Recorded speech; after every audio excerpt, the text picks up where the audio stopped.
Bien-aimé.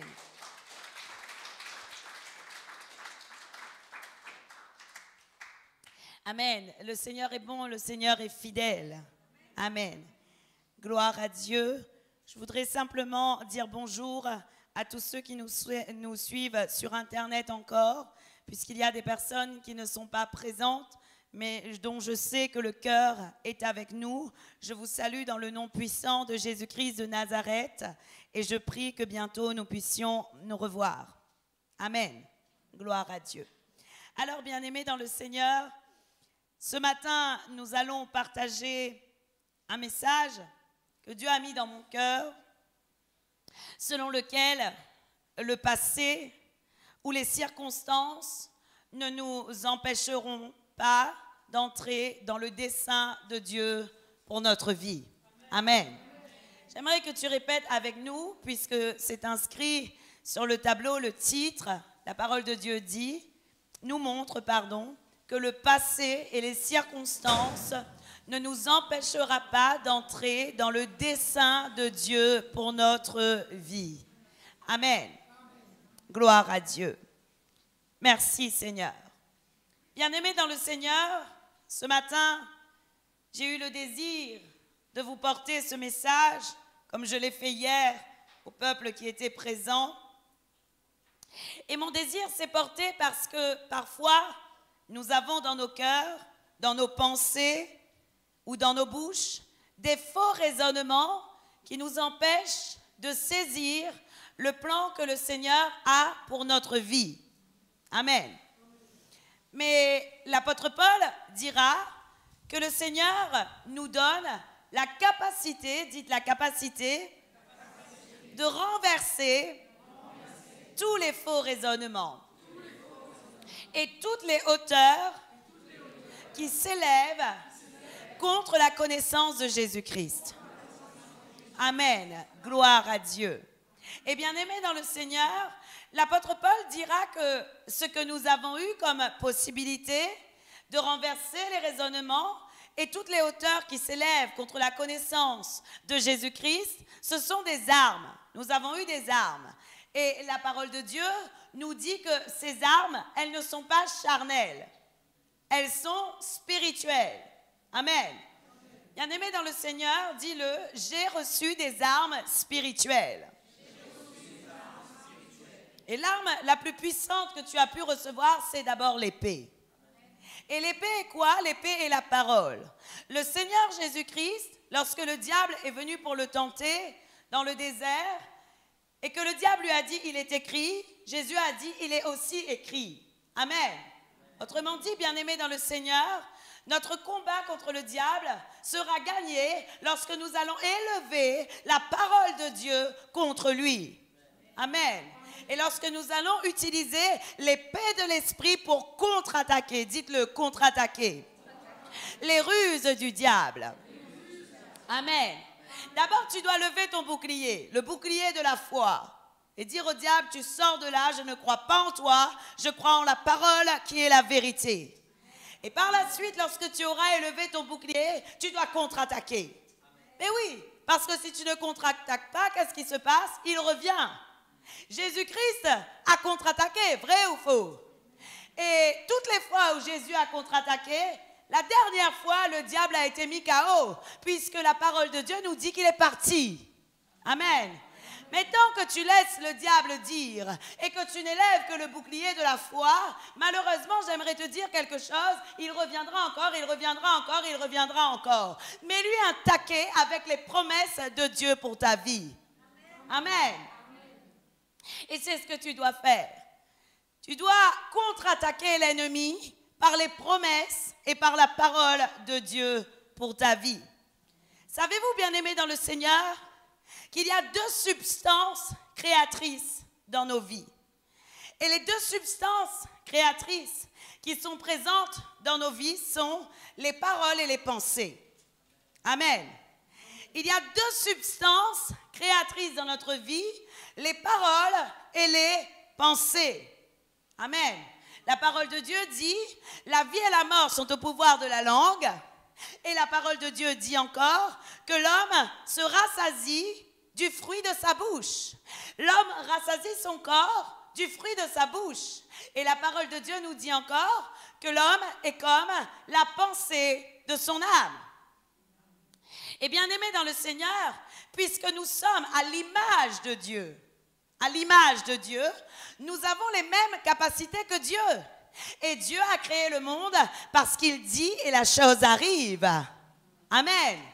Donc nous avons deux substances créatrices. Nos motivations, nos manières de penser, nos manières de faire sont ceux qui vont motiver nos actions.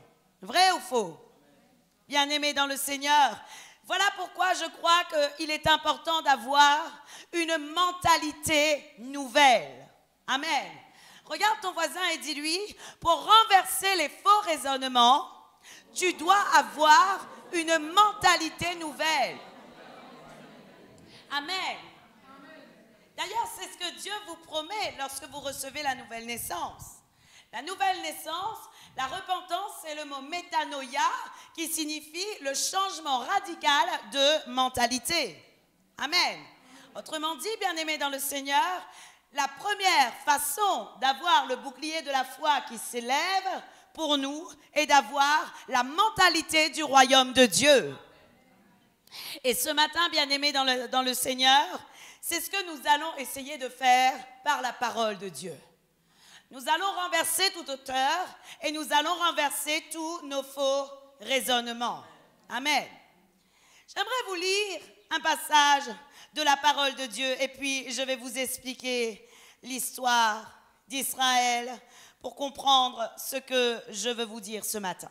Genèse, le chapitre 38, le verset 28 à 29.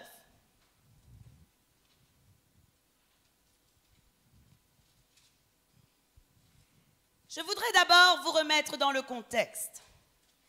Dans les chapitres 30 au chapitre 39 de la Genèse, nous voyons l'histoire de Jacob, environ, approximativement.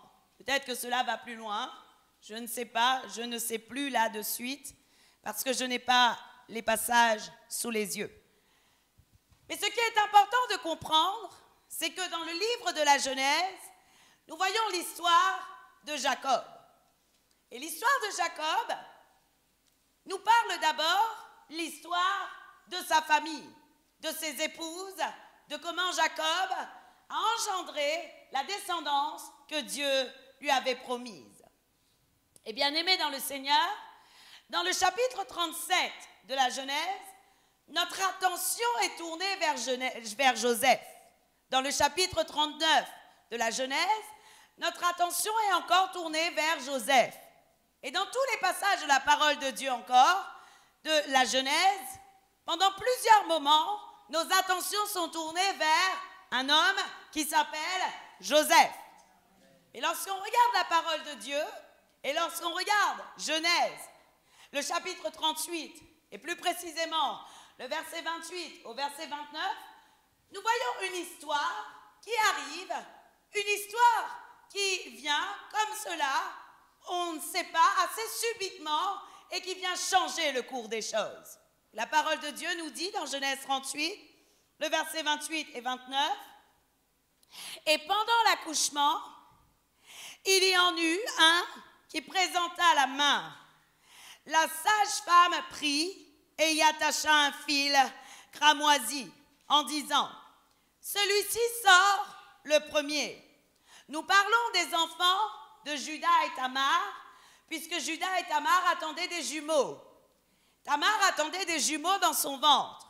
Et la parole de Dieu nous dit qu'il y en a eu un des jumeaux, qui sortit sa main. Et dans la parole de Dieu, il est dit que la sage-femme prit, y attacha un fil cramoisi en disant, « Celui-ci sort le premier. » C'était un moyen de distinguer celui qui allait avoir le droit d'aînesse. Dites-le, c'était un moyen de distinguer celui qui allait avoir le droit d'aînesse. Mais la réalité est qu'au verset 29, la parole de Dieu nous dit que, alors qu'il avait déjà le cordon attaché au bras, tout à coup, il retira sa main et son frère sortit. Alors, la sage-femme dit, et elle utilise une expression que parfois nous utilisons de manière péjorative. Elle dit, quelle brèche tu as faite? Et elle lui donne le nom de Pérette. Amen. Répétez après moi, quelle brèche tu as faite? Et elle lui donna le nom de Pérette. Nous reviendrons là-dessus un peu plus tard. Maintenant que la parole de Dieu est posée. Bien-aimés dans le Seigneur, lorsque vous regardez votre vie, lorsque nous regardons notre vie, parfois nous avons un raisonnement erroné. Parfois, bien-aimés dans le Seigneur, nous avons l'impression de dire « je vis toujours la même chose ». Et parfois, nous disons aussi « je veux avancer, mais les circonstances de ma vie, elles se répètent sans cesse ». Parfois, lorsqu'on regarde à notre vie et lorsqu'on regarde à notre entourage, lorsqu'on regarde aux situations de notre vie, nous pouvons dire et avoir la pensée selon laquelle aucune situation, aucune circonstance n'est favorable à ce que Dieu a pour moi. Vrai ou faux? En réalité, nous voyons avec nos yeux de chair. Nous voyons la situation, nous voyons la circonstance et nous nous disons en nous-mêmes, comment le dessein de Dieu pourrait-il se passer dans notre vie? Comment le dessein de Dieu pourrait-il s'accomplir dans ma vie avec tout ce que je vois, avec tout ce que je vis? Eh bien, bien-aimé dans le Seigneur, j'aimerais te dire que l'histoire d'Israël n'était pas si différente que la tienne. Lorsqu'on lit la parole de Dieu, lorsqu'on lit la Genèse, Israël était Jacob, vrai ou faux? Dieu l'avait appelé Jacob, l'avait appelé, Israël. Et bien aimé dans le Seigneur, lorsqu'on regarde l'histoire d'Israël, lorsqu'on regarde l'histoire de Jacob, nous voyons que toutes les situations n'étaient pas du tout favorables au plan de Dieu. Je vais vous décrire ce qui se passait dans la vie de Jacob. Il avait deux femmes, Léa et Rachel, et ces deux femmes étaient devenues des rivales. Oui ou non? Il avait plusieurs fils, mais non pas sans peine. Et ses fils étaient devenus aussi rivaux, tous ensemble. Et la parole de Dieu nous dit même que certains de ses fils étaient devenus des meurtriers. Et la parole de Dieu nous dit aussi que cette famille était déchirée, puisque la parole de Dieu nous montre l'histoire de Joseph qui a été vendu comme esclave à ses parents, par ses frères. Et ses frères n'avaient pas beaucoup d'amour en eux. Et bien aimés dans le Seigneur, lorsqu'on regarde l'histoire de Jacob, lorsqu'on regarde l'histoire d'Israël, nous nous disons, Seigneur, comment ton plan parfait aurait pu se faire avec les fils de Jacob? Alors oui, nous voyons quelqu'un qui fait la différence, Joseph. Lui, nous voyons clairement, Joseph est celui qui a fait la différence. Mais bien aimé dans le Seigneur, Dieu ne voulait pas que se servir de Joseph. Vrai ou faux? Dieu s'est servi aussi des autres frères qui étaient par contre des hommes imparfaits. Dis-le, ils étaient des hommes imparfaits. Et si ta vie n'est pas parfaite, c'est parce que tu es un homme imparfait. Vrai ou faux? Si ta vie n'est pas parfaite et si ta vie n'est pas selon ce que tu voudrais qu'elle soit, c'est parce que tu es un homme imparfait. Mais grâce soit rendue, le Seigneur est capable de changer l'imperfection en perfection. Amen. Et c'est ce que Dieu a fait. Lorsque je vous ai lu tout à l'heure, Genèse, le chapitre 38, le verset 28 et 29, c'était pour que vous puissiez comprendre que la brèche, lorsqu'elle est occasionnée par Dieu, n'est pas une mauvaise chose. La brèche, l'ouverture ou la rupture telle qu'il l'est définie, puisque le mot brèche, le mot pérette signifie rupture, ouverture, brèche. Lorsqu'elle est occasionnée par Dieu, elle n'est pas une mauvaise chose. Et pourquoi elle n'est pas une mauvaise chose, bien-aimés dans le Seigneur? Parce que Dieu s'est servi de cette rupture dans l'histoire. Dis-le, Dieu s'est servi de cette rupture dans l'histoire. Dieu s'est servi de cette rupture dans l'histoire d'Israël. Dieu s'est servi de cette rupture dans l'histoire d'Israël pour susciter à Juda le germe qui était Jésus-Christ. Amen. Amen. Amen. Amen. Ce n'est pas pour rien que le Seigneur parle d'une brèche ici. Et ce n'est pas pour rien que Péret était appelé Péret. Il était appelé brèche. C'était une brèche, une ouverture de Dieu dans l'histoire d'Israël. Et cette ouverture, bien-aimés dans le Seigneur, allait engendrer que le peuple de Juda, la descendance de Juda, allait devenir le peuple le plus nombreux d'Israël. Amen. La parole de Dieu nous dit dans Ruth, le chapitre 4 et le verset 12, il est écrit: puisse la postérité que l'Éternel te donnera par cette jeune femme rendre ta maison semblable à la maison de Péret, qui fut enfantée à Juda par Tamar. Et dans le verset 22, 18 à 22 de Ruth, le chapitre 4, la parole de Dieu nous parle de la postérité de Péret. Et elle nous dit: Péret engendra Hezron, Hezron engendra Ram, Ram engendra Aminadab, Aminadab engendra Nashcon, Nashcon engendra Salomon, Salomon engendra Boaz, Boaz engendra Obed, Obed engendra Issé et Issé engendra David. Bien-aimés dans le Seigneur, lorsque vous irez voir le livre de Matthieu, vous allez aussi voir la descendance à partir de David jusqu'à Jésus-Christ. Et j'aimerais vous dire, bien-aimés dans le Seigneur, que la brèche qui était Péret a suscité la nation de Juda, le peuple de Dieu, la nation d'Israël. Amen. Pourquoi je te raconte cette histoire? Peut-être que tu te dis, mais c'est curieux, pourquoi prendre l'histoire d'Israël? Parce que, bien-aimé dans le Seigneur, je crois que malgré les incertitudes qui étaient présentes dans la vie de Jacob, dans la vie du peuple d'Israël, le Seigneur a changé l'histoire d'Israël.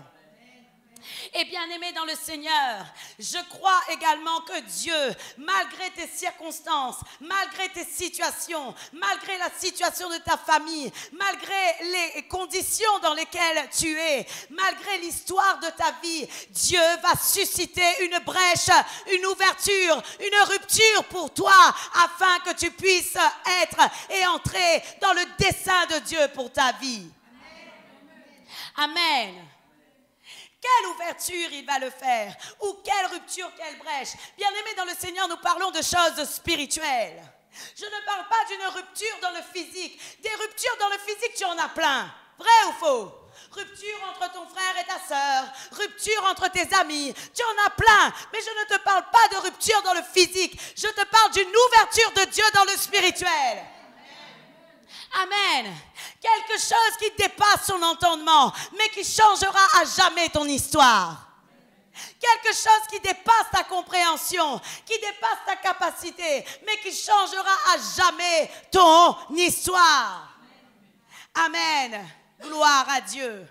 Alors, bien-aimés dans le Seigneur, puisque l'image est posée maintenant, et puisque tu sais à présent que Dieu est capable de changer toutes choses, j'aimerais que tu puisses le dire à ton voisin: sois prêt à entrer dans le dessein parfait de Dieu pour ta vie.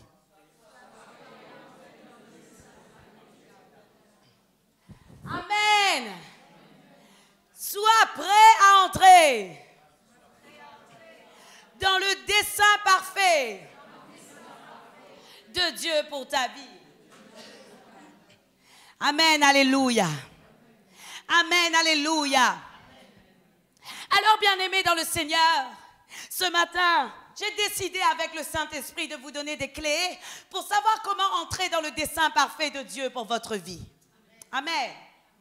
J'aime beaucoup donner les modes d'emploi. Amen. J'aime donner les modes d'emploi. Ça ne sert à rien que je te dise que Dieu te bénira si je ne te dis pas comment faire pour que le Seigneur te bénisse. Amen. Et ce matin, je vais te donner le mode d'emploi. La première chose que tu dois faire pour pouvoir entrer dans le dessein parfait que Dieu a pour toi, ne pense plus, dis-le, ne pense plus aux événements passés. Eh, c'est dur ça. C'est dur de ne plus penser jamais au passé. Et pourtant, le Seigneur te dit que si tu veux avancer, tu ne dois plus penser aux événements passés. Pourquoi tu ne dois plus ressasser le passé? Comment vas-tu susciter la foi? Croire dans les promesses de Dieu si derrière toi, tu regardes toujours aux boulets et aux échecs du passé. Ce n'est pas possible. Isaïe 43, le verset 18 à 21. Voici ce que la parole de Dieu te dit.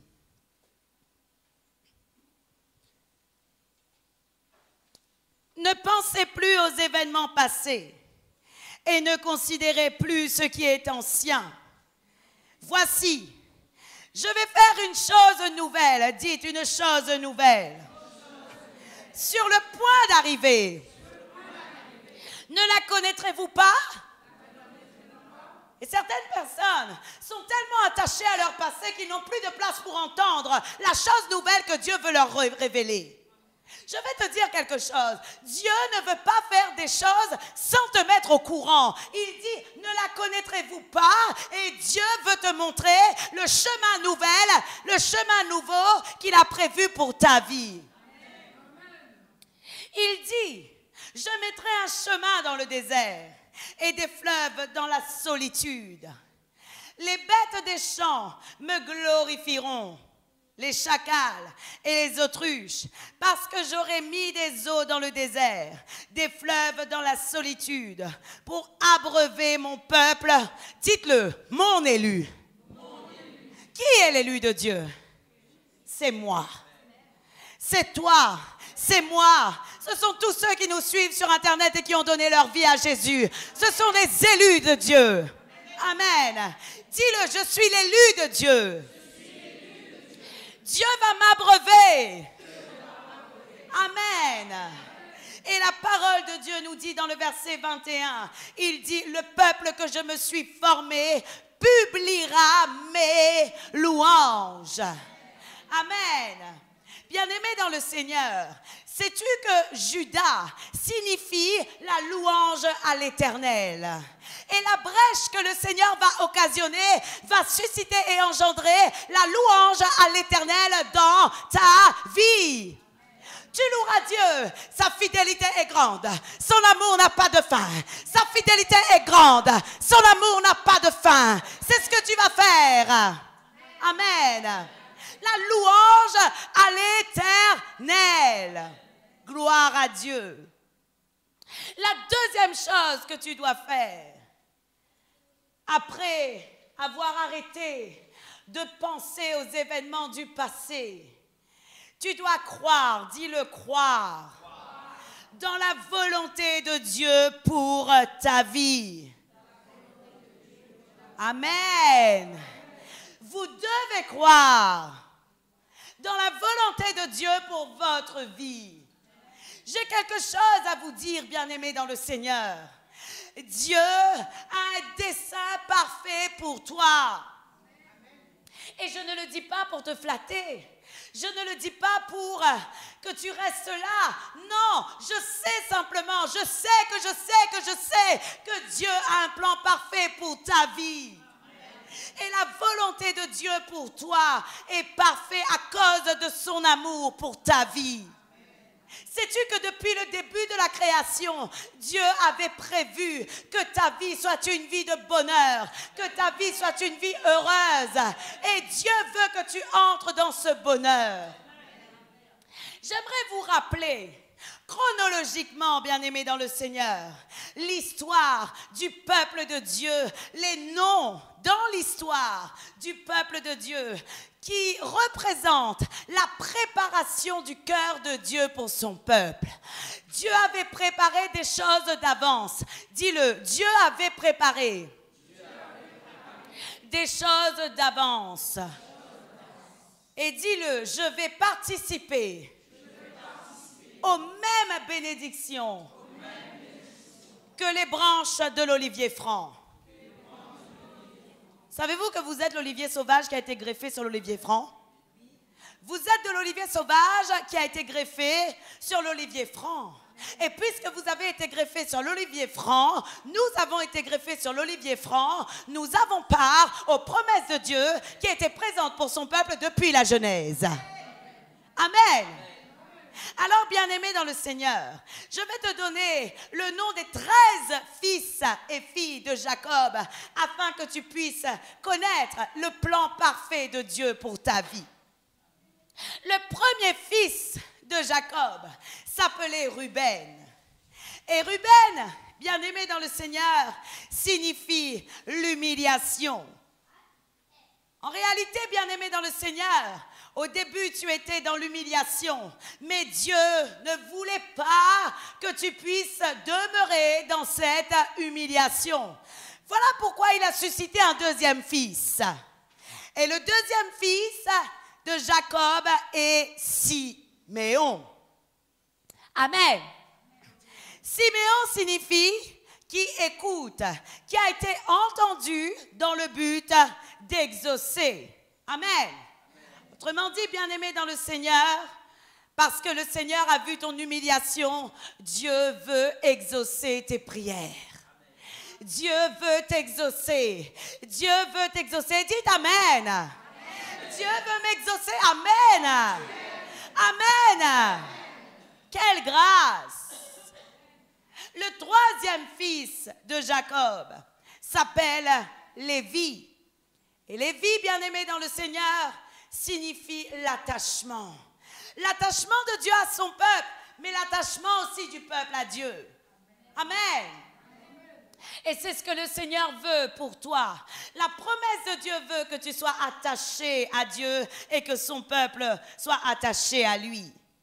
Le quatrième fils de Jacob est Judas. Amen. Et Judas signifie, comme je t'ai dit tout à l'heure, la louange à l'Éternel, afin que tu puisses le louer, le glorifier, et afin que le Seigneur te donne un vêtement de louange au lieu d'un esprit abattu. Dis-le, mon Dieu veut me donner un vêtement de louange au lieu d'un esprit abattu. Amen. Le cinquième fils de Jacob s'appelle Dan, qui signifie la justice de Dieu. Dites justice de Dieu. Bien-aimé dans le Seigneur, pour pouvoir entrer dans la promesse que le Seigneur a pour toi, tu dois laisser la justice de Dieu se faire. Autrement dit, bien-aimé dans le Seigneur, même lorsque tu vis des temps d'épreuve, même lorsque tu vis de l'injustice, tu ne dois pas engendrer et susciter ta propre justice. Mais tu dois laisser le Seigneur faire sa justice et continuer d'avancer dans ses promesses pour toi. Amen. Lorsqu'il y a des situations que je ne comprends pas, je dis à Dieu, Seigneur, ce n'est pas grave. Bénis ces personnes et fais ta justice. C'est tout. Je dis simplement au Seigneur, bénis-les et fais ta justice. Toi, tu sais ce qu'il faut faire. Amen. Le sixième fils de Jacob s'appelle Nephtali. Dites Nephtali. Qui signifie mon combat. En réalité, bien-aimé dans le Seigneur, ton combat sera le combat de Dieu. Répète-le, mon combat sera le combat de Dieu. Amen. Le septième fils de Jacob s'appelle Gad, qui signifie bonheur. Amen. Ce qui veut dire, bien-aimé dans le Seigneur, que depuis le temps de la Genèse, Dieu a prévu que tu sois dans le bonheur. Est-ce que tu es prêt à saisir le bonheur? Est-ce que tu veux saisir le bonheur? Gloire à Dieu. Le huitième fils de Jacob est Azer. Azer signifie heureuse. Amen. Est-ce que tu veux être heureuse? C'est ce que Dieu a prévu pour toi. Heureuse. Dis-le, je suis heureuse. Je suis heureuse. Amen. Gloire à Dieu. Le 9e fils de Jacob est Issachar. Et Issachar signifie l'homme de la récompense. Amen. Gloire à Dieu. Autrement dit, Dieu a prévu pour toi de grandes récompenses. Le 10e fils de Jacob est Zabulon, qui signifie habitation. Et Dieu pourvoira à ton habitation physique et spirituelle. Amen. La 11e fille de Jacob s'appelle Dina. Et là encore, bien-aimé dans le Seigneur, le nom Dina signifie justice et jugement. Par 2 fois, Dieu te fera justice. Amen. Gloire à Dieu. Le 12e fils de Jacob s'appelle Joseph, qui signifie faire croître et augmentera. Et Dieu veut te faire croître et augmenter ton bonheur, augmenter tes bénédictions, augmenter tout ce qui est bon pour toi dans ta vie. Tu prospéreras. Le 13e fils de Jacob est Benjamin. Amen. Et bien-aimé dans le Seigneur, Benjamin signifie la main droite. Fils de la main droite. Répète après moi, fils de la main droite. Bien-aimé dans le Seigneur, la parole de Dieu ne dit jamais rien au hasard. Savez-vous, bien-aimé, que même les noms, tout a une importance. Même les listes de descendants que vous ne comprenez pas. Tout a une importance. Mais moi, je ne comprends pas tout. Et bien-aimé dans le Seigneur, Benjamin signifie fils de la main droite. Et savez-vous que la droite était et signifie dans la parole de Dieu le côté favorable. Amen. Dans la parole de Dieu, la droite est associée à ce qui est honorable, sage, approuvé par Dieu et digne de bénédiction éternelle. Bien-aimé dans le Seigneur, si tu es une brebis, tu es à la droite de Dieu. Le Seigneur Jésus a dit, et quand le Fils de l'homme reviendra, il mettra les brebis à droite et les boucs à gauche. Si tu es une brebis, tu es à la droite de Dieu. Et donc, Dieu te met dans une position honorable. Dieu te met dans une position sage. Dieu te met dans une position approuvée par Dieu. Amen. Notez les références que je vais vous donner et vous lirez chez vous. Le psaume 12, le verset 11, 1 Pierre 3, le verset 22, et le psaume 110, le verset 1. Psaume 12, le verset 11, 1 Pierre 3, le verset 22, et le psaume 110, le verset 1, qui parle de la droite. Assieds-toi à ma droite jusqu'à ce que je fasse de tes ennemis ton marchepied, pour exemple, dans le psaume 110, le verset 1er. Amen. Bien-aimé dans le Seigneur, j'aimerais que tu dises, maintenant que j'appartiens à Jésus-Christ, je suis dans une position élevée. Je suis bien la tête. Et j'ai la domination. Sur toutes choses. Sur toutes choses. Est-ce que je suis conscient de cela? La vérité, c'est que parfois, je n'en suis pas conscient. Ou bien parfois, je le sais, mais je n'agis pas comme ayant la domination sur toutes choses. Bien-aimés dans le Seigneur, nous avons besoin maintenant d'agir comme ayant la domination sur toutes choses. Nous sommes la tête et non la queue. C'est Satan qui est en bas. Si tu restes à terre, tu restes à côté de Satan. Alors monte en haut pour être à côté de Dieu. Amen. Monte en haut pour être à côté de Dieu. Satan est sous les pieds. Dieu est en haut. Amen. Gloire à Dieu. La troisième chose que nous devons faire pour bénéficier du dessein de Dieu dans notre vie, nous devons nous rappeler qu'il est le Dieu de l'espérance et qu'il désire que nous débordions d'espérance. Amen. Dis à ton voisin, le désir de Dieu est que je déborde d'espérance. Romains, le chapitre 15 et le verset 13 de la version second 21, la parole de Dieu nous dit, Que le Dieu de l'espérance vous remplisse de toute joie et de toute paix dans la foi, pour que vous débordiez d'espérance par la puissance du Saint-Esprit. Amen. Que le Dieu de l'espérance vous remplisse de toute joie, de toute paix dans la foi, pour que vous débordiez d'espérance par la puissance du Saint-Esprit. Bien-aimés dans le Seigneur, le mot espérance a une signification différente que ce que nous pouvons avoir parfois. Le mot espérance dans le Nouveau Testament en grec est le mot elpis. Bien-aimés dans le Seigneur, savez-vous que votre Nouveau Testament est en grec et que votre Ancien Testament est en hébreu? Maintenant, je vous le dis. L'étymologie des mots de l'Ancien Testament est en hébreu et l'étymologie des mots dans le Nouveau Testament est en grec. Alors, le mot espérance dans le Nouveau Testament est dans le grec elpis. Et l'origine du mot elpis vient de elpo. Et elpo signifie anticiper avec plaisir. Dites-le, anticiper avec plaisir. Amen.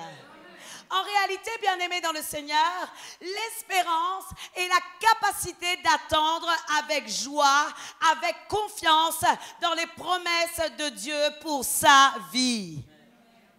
Attendre avec confiance et une ferme assurance les choses encore invisibles et inconnues. Proverbe 10, le verset 28, la parole de Dieu nous dira encore que l'attente du juste, dites-le avec moi, l'attente du juste n'est que joie. Autrement dit, bien-aimé dans le Seigneur, tu ne peux être dans l'espérance selon la volonté de Dieu que si tu attends dans la joie. Amen. Tu es dans l'espérance selon la volonté de Dieu pour ta vie que si tu attends dans la joie. Es-tu prêt à attendre dans la joie? Es-tu prêt à attendre dans la confiance? Es-tu prêt à attendre dans la paix? Alors fais-le. À partir de maintenant, à partir d'aujourd'hui, décide d'attendre dans la joie les promesses que Dieu a pour toi. Je ne veux plus voir la tristesse sur ton visage. Je veux voir la joie sur ton visage. Le psaume 100, le verset 2 nous dit « Servez le Seigneur avec joie. Servez le Seigneur avec joie. Servez le Seigneur avec joie. » Il ne dit pas avec tristesse, il dit avec joie. Tu seras dans la tristesse lorsque Dieu mettra un fardeau sur ton cœur pour le peuple. Mais si Dieu n'a pas mis de fardeau sur ton cœur, attends avec joie. Amen. Gloire à Dieu. La parole de Dieu nous dit dans Jérémie 29, le verset 11, il est écrit, vous connaissez par cœur ce verset, maintenant arrêtez de le connaître par cœur, saisissez-le et vivez-le, saisissez-le et vivez-le, car je connais les projets que j'ai formés sur vous, dit l'Éternel. Ce sont des projets de paix et non de malheur, afin de vous donner un avenir et de l'espérance. Il va te donner un avenir et de l'espérance. Tu as des choses à faire. Tu as ta part à faire. Tu dois saisir les choses avec le Seigneur. Amen. Maintenant, comment vas-tu arriver à saisir et à faire ce que le Seigneur a pour toi? Tu y arriveras par le Saint-Esprit. Et parce que tu as le Saint-Esprit, répète après moi, j'y arriverai par le Saint-Esprit. Et parce que j'ai le Saint-Esprit. Amen. La parole de Dieu nous dit dans Romains 8, le verset 28, je prends 5 minutes encore. La parole de Dieu dit dans Romains 8, le verset 28 de la version amplifiée. Et nous savons avec une grande confiance que Dieu qui est profondément préoccupé par nous fait que toutes choses travaillent ensemble comme un plan pour le bien de ceux qui aiment Dieu. Amen. De ceux qui sont appelés selon son plan et selon son dessein. Bien-aimé dans le Seigneur, j'aimerais que tu dises, Dieu se préoccupe de moi. Dieu se préoccupe de moi. Et il fait que tout travaille ensemble comme un plan. Dieu est un architecte, vrai ou faux? Et si Dieu est un architecte, il fait des plans. Et bien aimé dans le Seigneur fait tout travailler pour toi comme un plan. Et tout ce qu'il fait dans ta vie est parfait. Et il est en train de le faire. Actuellement, même si tu ne vois pas les choses changer, les puzzles sont en train de s'assembler. Dieu est en train d'élever les choses dans ta vie. Dieu est en train de le faire. Amen. Et bien aimé dans le Seigneur, tu as besoin de te soumettre à la personne du Saint-Esprit. Pourquoi tu as besoin de te soumettre à la personne du Saint-Esprit? Parce que le Saint-Esprit est la personne divine qui veut faire accomplir le dessein de Dieu dans ta vie. Et le Saint-Esprit, bien-aimé dans le Seigneur, est celui qui réalise ce dessein en toi au fur et à mesure que tu apprends à te soumettre à Dieu. Amen. Plus tu vas apprendre à te soumettre à Dieu et plus le Saint-Esprit va accomplir et réaliser ce dessein au travers de ta vie. Amen. Et bien aimé dans le Seigneur, j'aimerais te dire quelque chose, une autre chose. Crois en Dieu et crois en toi. Dis à ton voisin, crois en Dieu et crois en toi. Autrement dit, ne dis pas seulement Seigneur fais, mais toi aussi lève-toi et va accomplir. Ne dis pas seulement Seigneur fais, mais lève-toi et va accomplir avec la foi ce que le Seigneur met dans ton cœur. La parole de Dieu nous dit dans Philippiens 4, le verset 13, il est écrit je puis tout, dis je puis tout, par celui qui me fortifie. Amen. J'aime beaucoup la version amplifiée et je vais vous la donner. La parole de Dieu nous dit dans Philippiens 4, le verset 13, je peux faire toutes choses qu'il m'a appelé à faire par celui qui me fortifie et me donne le pouvoir d'accomplir son dessein. Je suis autosuffisant dans la suffisance du Christ. Je suis prêt à tout et égal à tout pour celui qui m'insuffle une force intérieure et une paix confiante. Voulez-vous que je répète cela? La version amplifiée de Philippiens 4, le verset 13 nous dit « Je peux faire toutes choses qu'il m'a appelé à faire, car par celui qui me fortifie et me donne le pouvoir d'accomplir son dessein. Je suis autosuffisant dans la suffisance du Christ. Je suis prêt à tout et égal à tout par celui qui m'insuffle une force intérieure et une paix confiante. » Amen. Autrement dit, par Dieu et par Jésus-Christ, par son Saint-Esprit, tu peux tout accomplir. Amen. D'ailleurs, bien-aimé dans le Seigneur, la parole de Dieu nous dit que puisque Christ est en toi, tu dois avoir l'espérance de la gloire. Et que veut dire la gloire? La gloire veut dire le succès. La gloire veut dire l'élévation. Puisque Christ est en toi, tu dois avoir l'espérance de la gloire. Et la parole de Dieu nous dit encore, dans 2 Corinthiens 2, le verset 14, il est écrit que Dieu nous fait toujours triompher, dites-le, toujours triompher, en Jésus-Christ. Grâce soit rendue à Dieu qui nous fait toujours triompher en Christ et qui répand par nous en tout lieu l'odeur de sa connaissance. Le Seigneur nous fait toujours triompher en Jésus-Christ. Amen. Bien-aimé, tu as la victoire. Tu as la victoire. Amen. Gloire à Dieu. J'ai fini mon temps, mais j'aimerais vous poser une question. Accepteriez-vous de m'entendre encore 5 minutes? Parce que j'ai une dernière clé à vous donner. Et cette dernière clé que j'aimerais vous donner, n'écoutez jamais les tueurs de rêves ou les propos négatifs. N'écoutez plus jamais, dis-le, je n'écouterai plus jamais les tueurs de rêves ou les propos négatifs. Ah non, non, non, je n'écouterai plus jamais. Bien-aimé dans le Seigneur, j'ai quelque chose à te dire. Toutes les fois où Dieu va te donner un rêve, toutes les fois où Dieu va te donner une vision, il y aura toujours, la plupart du temps, quelqu'un qui viendra critiquer ce que Dieu a mis en toi. La plupart du temps, il y aura toujours quelqu'un pour te dire « Mais non, tu n'es pas capable. Mais non, tu ne peux pas faire ça. Mais non, c'est ton intelligence. Mais non, comment Dieu peut te dire ces choses ?» Bien-aimé dans le Seigneur, il y aura toujours quelqu'un pour critiquer ce que le Seigneur a mis en toi. Alors j'ai quelque chose à te dire. N'écoute plus les tueurs de rêves. Et voici ce que je t'encourage à faire. Pour pouvoir avancer dans ton projet, pour pouvoir avancer dans ta vision, pour pouvoir avancer dans ton rêve, j'aimerais te dire, demande à Dieu une parole venant de lui. Demande à Dieu une promesse venant de lui. Et lorsque tu reçois une parole, lorsque tu reçois une promesse venant de lui, attache-toi à cette parole et lève-toi et marche. Lève-toi et avance. Lève-toi et pose. Lève-toi et fais et attache-toi à la promesse que Dieu t'a donnée. Et cela, bien-aimé dans le Seigneur, se passe dans le physique et dans le spirituel. Je vais vous donner un exemple. Lorsque mon mari et moi, nous devions acheter notre maison, nous avions l'impression que c'était en dehors de notre capacité de financement. Et alors, il y avait des personnes où nous-mêmes, nous avions des propos négatifs et nous nous disions, mais jamais ce ne sera pas possible, c'est au-delà de nos moyens.